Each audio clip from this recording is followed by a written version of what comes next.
Hey, good morning. Yes, it is. It is Monday, January 6th, guys. That's right, the beginning of the work week. Up and at 'em. So, what are we going to talk about today? Well, we spent the weekend kind of talking about taking chances and how to be how to become more successful, right? And that's very business sense. So, I thought I'd go off the rail just a little today to talk more about what's going on maybe in your personal or your business or both. That should get you thinking. So I'll be right back.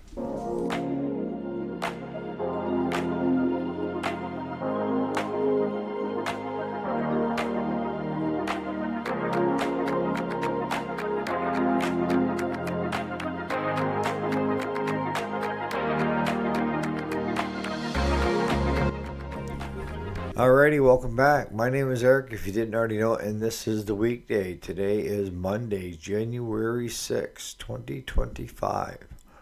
So, what are we going to be talking about today? It's about where your focus is. And you're going to say, what do you mean, Eric? I mean, what I have found out is if you choose to focus on the bad things in life that people have done or are doing, then good chances that's all you're going to see.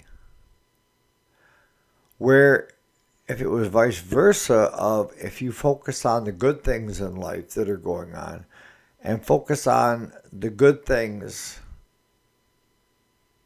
that people are doing, it's going to change your focus. And it may surprise you.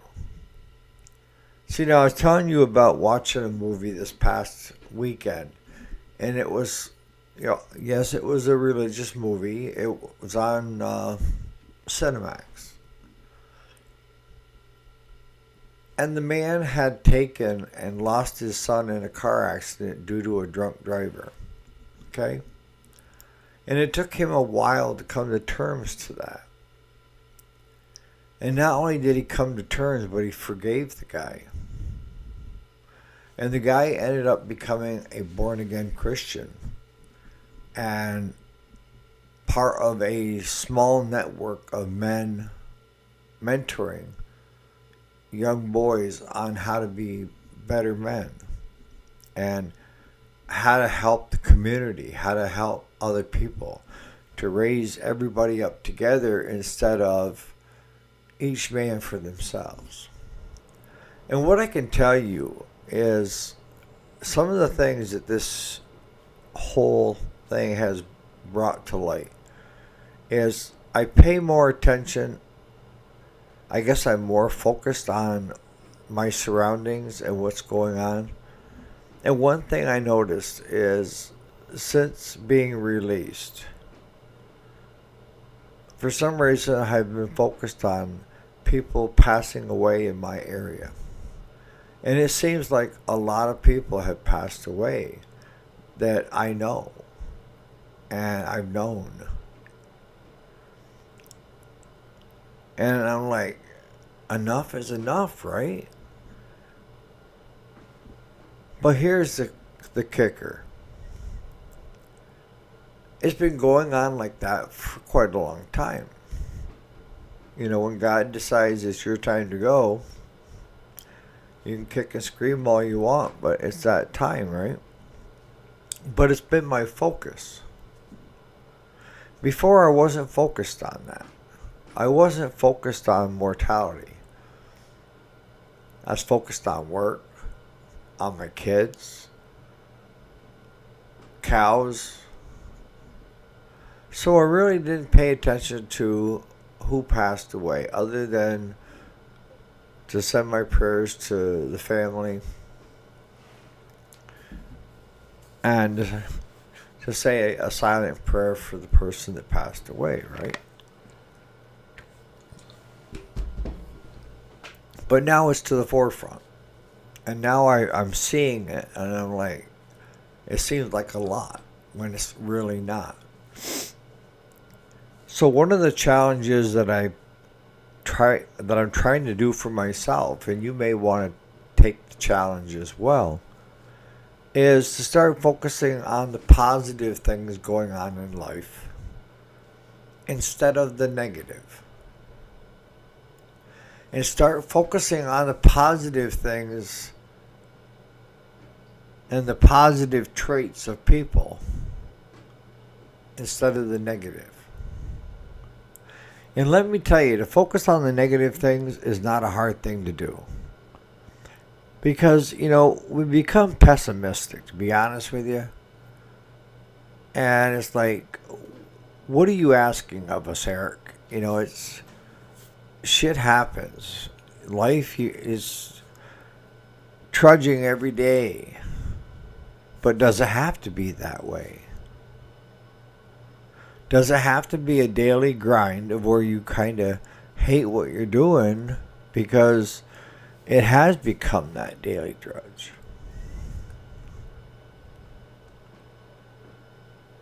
I've already started, I'll be honest with you.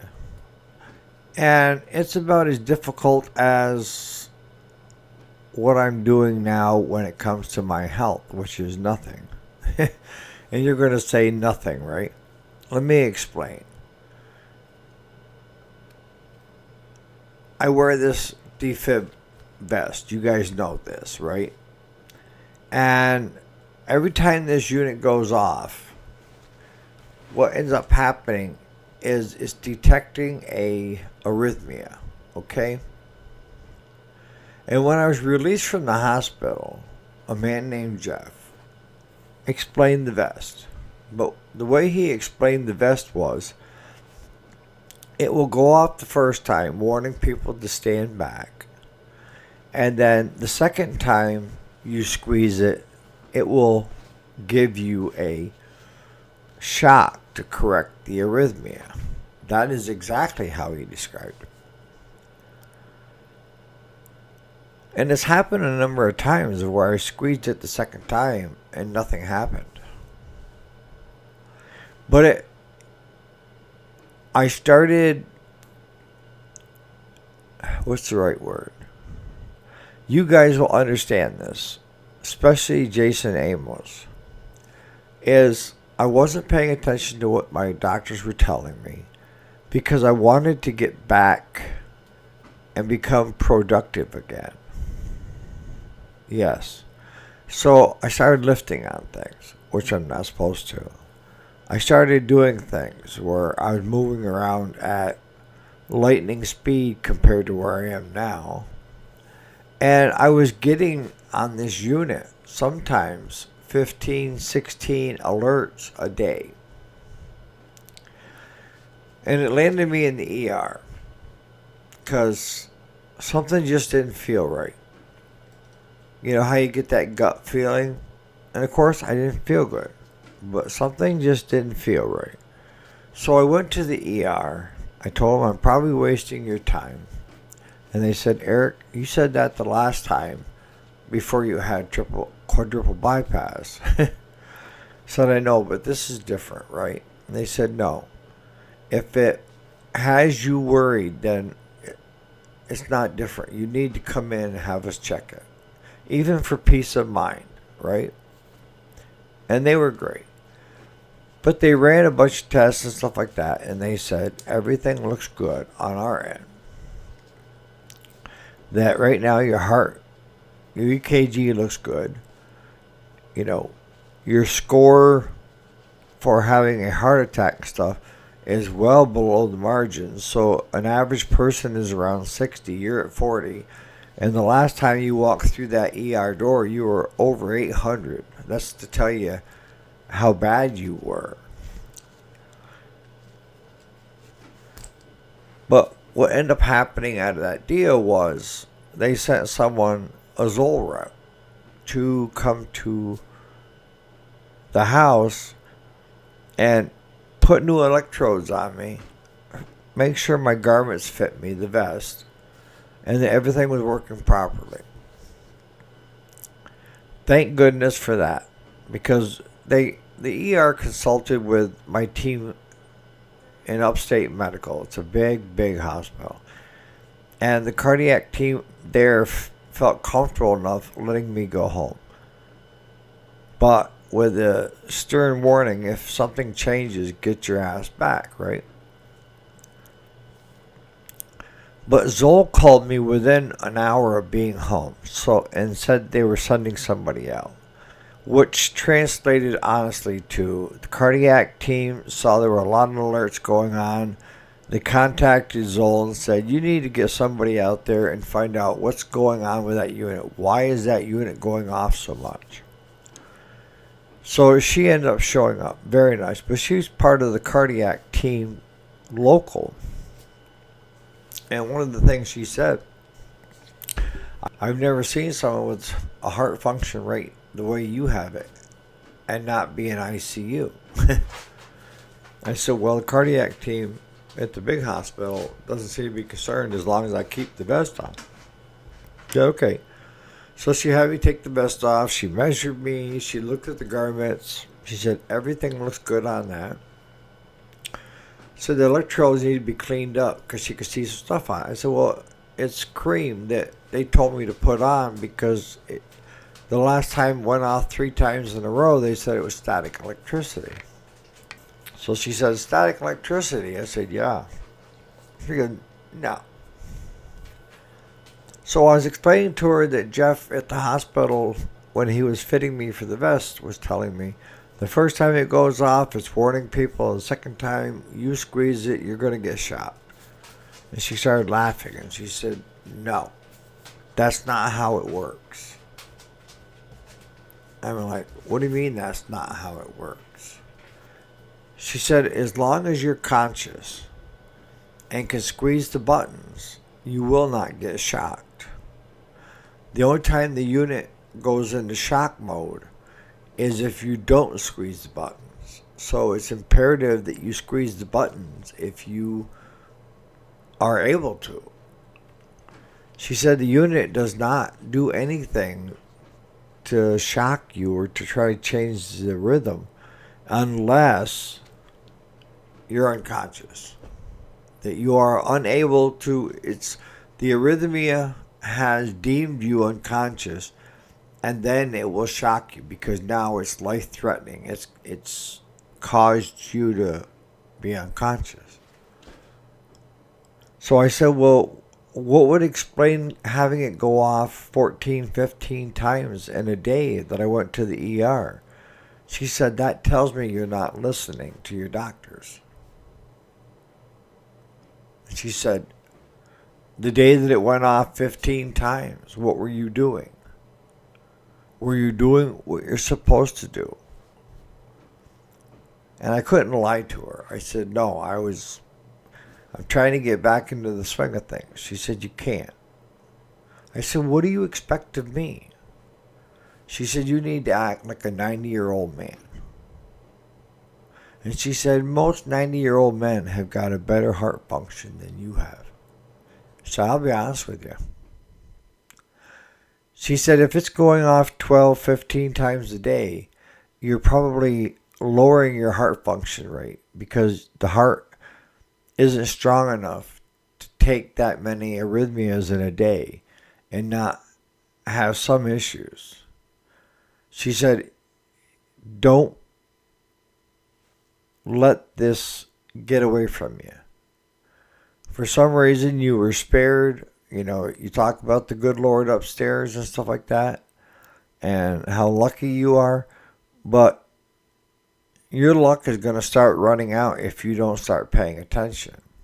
So now what I find is that it's harder to do nothing and be the 90-year-old man than it was to do what I wanted to do, but possibly hurt the heart. And that's what I'm talking about when it comes to changing your view on looking at things. Sometimes it's harder to do that than to just look at the negative things that are going on around you, right? I've always told people that came to me that had issues with an individual that had wronged them that they needed to forgive them. Not to forget, but to forgive them. And I'm not talking go up to the individual and say, I forgive you. No, I didn't. That was not what I was telling them, and I explained that to them. I said, but the what I'm trying to get at is if you can forgive them here, it's more for you than it is for them. Because with you constantly having it here, it's holding you back. The other person could be a narcissistic bastard. I can tell you that much right now. And the only one struggling with it is you. But if you can come to terms with forgiving them within yourself, it's more for you than it is for them. It's so that you can move forward. And when I say don't forget, so you don't get yourself into that situation again, right? And you may have no other contact with that individual. That's fine. But I try to get people to forgive within so that they can move on and have a better, productive life. Does that make sense?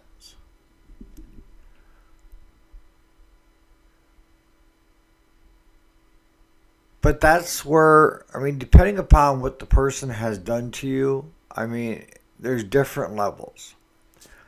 But for someone that in your life that you kind of turned away because you just couldn't stand being around them, or they've done something to you that caused you mistrust or what have you, is there a way that you can patch that up? Is there a way that you can forgive them and try to move forward? I'm just asking.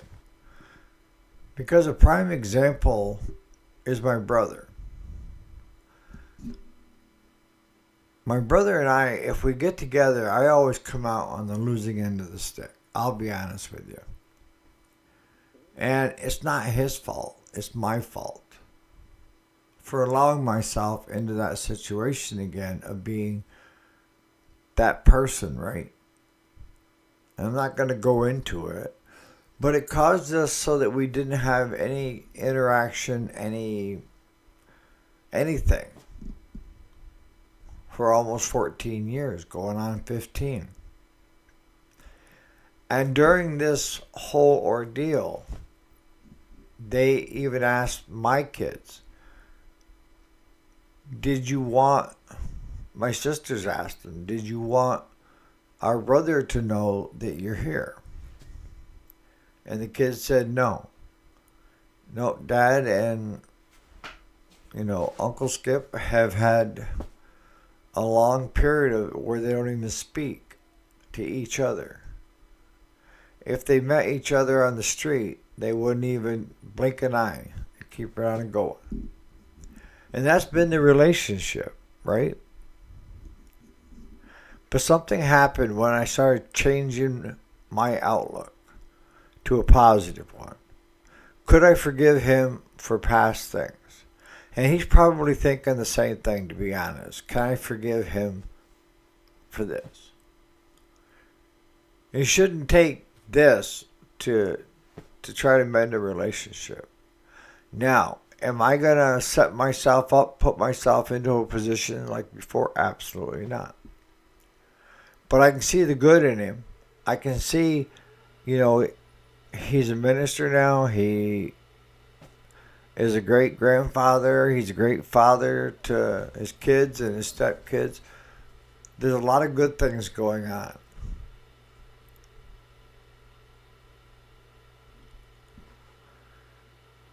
But that's part of what I'm talking about today, is changing your outlook to try to find the positive in people. And try to find the positive things that are going on today. And if you start to change your focus and you think about it, your brain will start looking for the positive instead of the negative. If you tend to be pessimistic, or you use the words always, this always happens, blah, blah, blah, and you get yourself into this rut, right? And by the end of the week, you're like, Uncle, I've taken all I can take. But, I've talked about it in other videos where you can have a customer come in very irate in the morning. And if you're not careful, it can set the whole tone for the whole day of the interaction you have with that one customer. Now, you may have had 25 customers come in afterwards and have them be all positive, but where are we focused? We're focused on the one, and that has ruined our day. And sometimes it carries over into the week, right? Especially if it happens on a Monday. Or if it happens on a Friday and you're still stewing on it all weekend long. I know in my case, a lot of times that customer will come back in and apologize and explain that it had nothing to do with what was going on with the bill, with the machine, with us. It was something going on elsewhere and it just carried over, and they're sorry. Now you've wasted all that time in between being miserable. And what I'm trying to get at you guys is, if you could start focusing on the positive things, you're going to start seeing more positive things, and you're going to be a more happier individual in the long run. I know some of you are looking at me saying you're totally nuts, but I'm telling you right now, and I used this example in another video, is I wanted, when I was getting ready to trade my Z71 Chevy Silverado, okay? It was almost to 100,000 miles. And my son was after me saying, look, Dad, you need to swap that vehicle before it rolls 100 because you aren't going to get squat out of it. And I said to him, because he was a salesman for Ford, and I had gravitated towards Chevy, right? And I said, what do you got? And I said, what I'm looking for is something with heated seats. Doesn't have to have all the bells and whistles, but heated seats is, I like it with my back being bad. If we got to go somewhere, I like to throw the heat on. He said, well, if you're going to have heated seats, you're going to have a lot of the bells and whistles. So he said, let me take a look and see what we've got that would fall into that realm. So he sent me a picture of this Ford F-150, the FX4, black on black, had everything in it. Sensors all the way around that vehicle, cameras all the way around that vehicle, you name it, that sucker had it, right? So I told him, I said, well, run the numbers before I drive out, because if the numbers don't make any sense, I don't want to waste everybody's time. So he called me back and he gave me the numbers. And with him working for Ford, I got what they called the D plan, which was another $10,000 off the price of that vehicle. And kind of an employee discount for close family, parents and siblings. So with that, it made it stupid not to make the deal, because the truck was getting ready to roll 100,000 miles. And it was on its second set of tires that I had bought, so it'd be the third set. And the 100,000 miles that were on that truck, most of it was with the trailer behind it working, okay? So I went out and I looked at the truck, and it was beautiful. I mean, I never seen something with so much stuff in it. The screen was twice as big as my Chevy. It had cameras everywhere.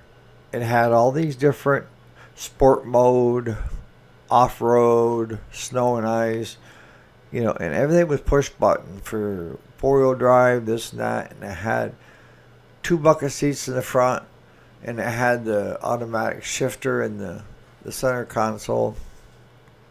It's beautiful.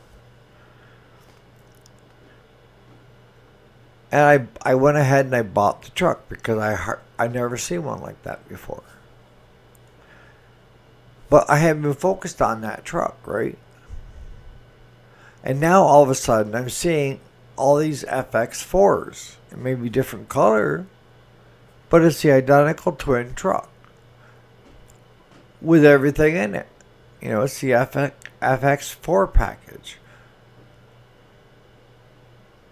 Now, were all those trucks there before? Yes. But in the back of my mind, I wasn't paying attention to that. But after buying my truck and going through all that, my focus changed to the truck, the rarity, how beautiful it was, yada, yada, yada.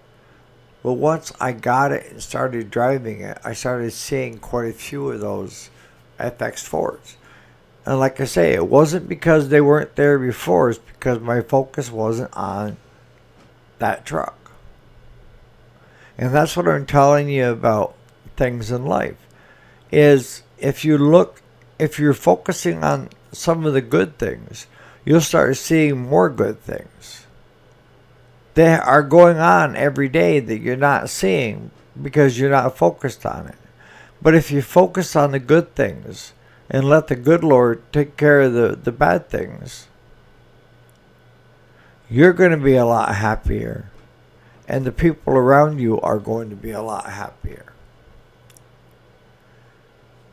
And I'll be honest with you, that's a hard thing for me to do because I do tend to be a little on the pessimistic side.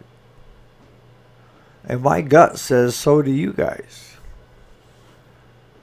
So take the challenge with me and let me know how this works out. And I'll let you know how it's working out every day this week to see how things are changing for me. So I'm going to start wrapping this up. It's where you're focused is what you're going to see. And if you tend to be a pessimistic person, or if you focus on the one bad thing instead of the 20 good things, your week is going to be skewed because of the bad things.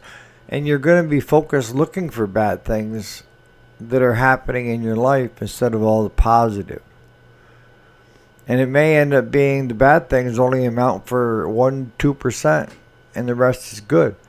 But it's all in where you're focused. There's a lot of good things going on that you're not focused on. So the challenge is to try to change our focus to the positive things. So now the monkey in the room, yes, I don't have a mustache. My hands are still very shaky, all right? So I went to trim my mustache last night. And my hands started going like this, and I end up with shearing half of one of my mustaches off. Now, I could have just left it and had one good side and then part of another. Screw it. So I end up shaving her off. Thing is, it'll grow back, right? I've only been since I was 15 to get that. All right, so you guys have a great day. And remember, there's a lot of positive things going on out there if we can just get our focus to there. You guys have a great Monday.